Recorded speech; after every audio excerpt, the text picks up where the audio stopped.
upon a time, Baby I Love Your Way was a huge hit for Peter Frampton, an artist whose time seems to have come again after quite a long time. He tells all to Anthony Mason now. Thank you very, very much for waiting. Would you welcome, please, a good friend, Mr. Peter Frampton. This morning with a wine glass in my hand. Who's mine? What's mine? Where the hell did I die? Almost overnight in the 1970s, Peter Frampton became a phenomenon. When the English rocker with the cascading hair released Frampton Comes Alive, it quickly became what till then was the biggest selling live album ever.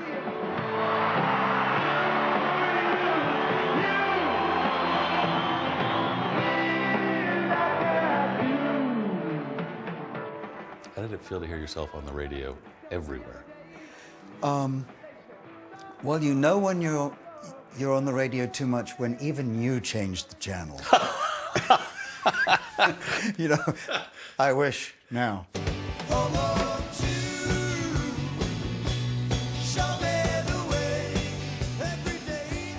Frampton's descent would prove almost as abrupt as his rise. And just as success was slipping away for the musician, the unthinkable happened. His guitar, the one on the album cover, was lost when a cargo plane carrying his concert gear crashed. I almost couldn't play another guitar. It was so part of me, you know. It was connected to me. When you lost the guitar, did you feel kind of like you'd lost the guitar and your career? Well, it seemed to be, I lost my mojo. This is the story of how Peter Frampton got it back. So I never expected to find you in Cincinnati. I know, I didn't either, but here I am and I can't leave now. So A former marriage took the 61-year-old Frampton, here with 3 of his 4 kids, to the Cincinnati suburbs. This is what I call the drum room or the live room. Where he's built his dream studio. Once I get in here, I don't leave that often.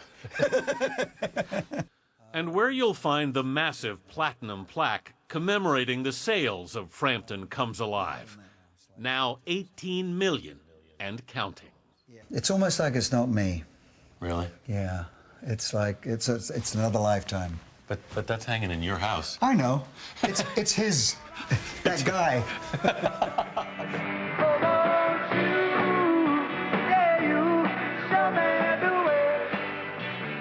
In 1976, that guy was a guitar player who'd had modest success with a band called Humble Pie and as a solo act.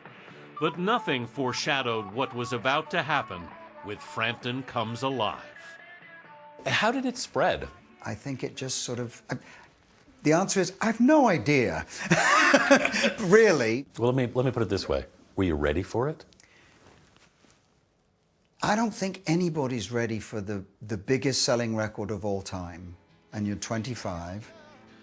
The album would spend 10 weeks at the top of the charts and produce 3 hit singles.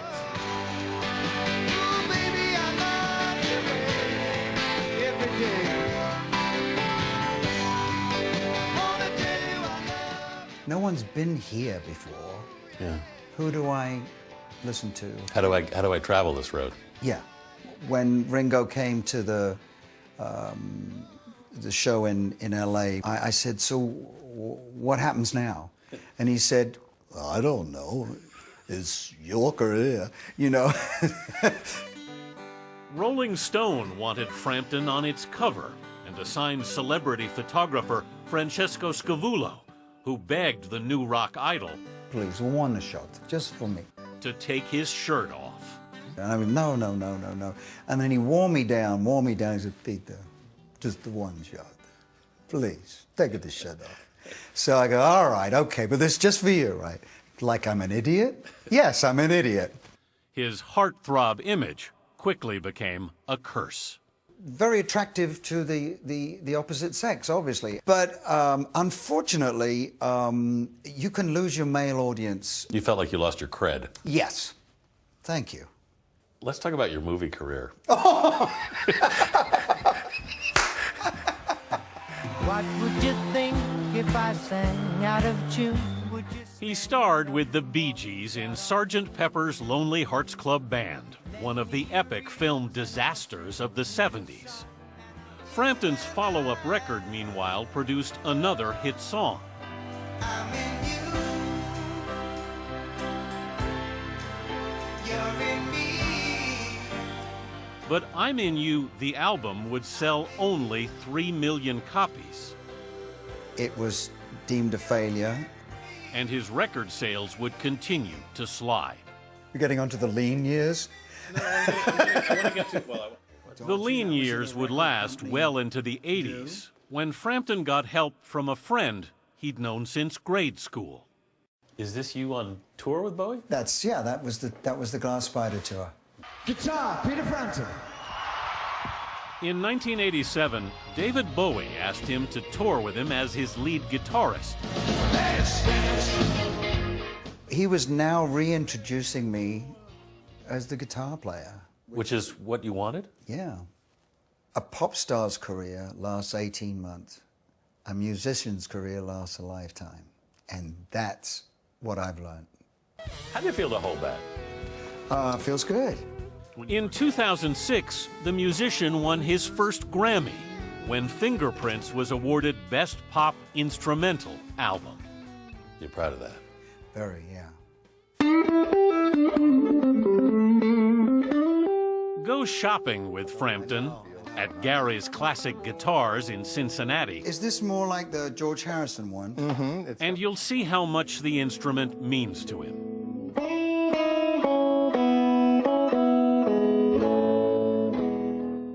He's bought several guitars here, in part to replace the Gibson Les Paul he lost in 1980. Then, 2 years ago, out of nowhere, There's an email with pictures of what looks like my guitar. Right. It's a little singed on the top. the guitar had been aboard a cargo plane that crashed on takeoff in Caracas, Venezuela. But someone apparently saved it from the burning wreckage and sold it to a musician on the island of Curacao.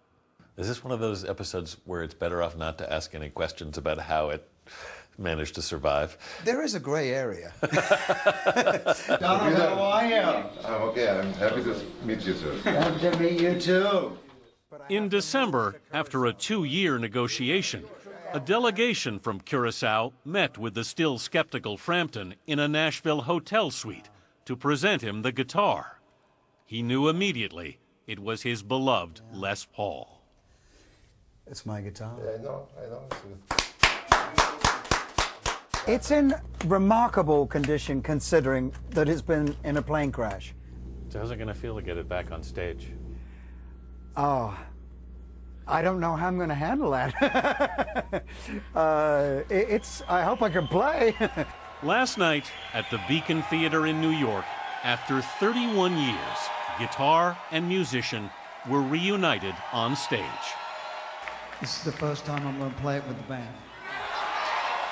And Peter Frampton came alive. Again.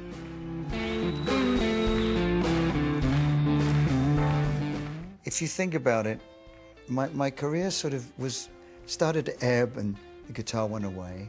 Things have been going remarkably well over the last few years. And I get my guitar back. It's almost like the guitar said, okay, you're worthy again.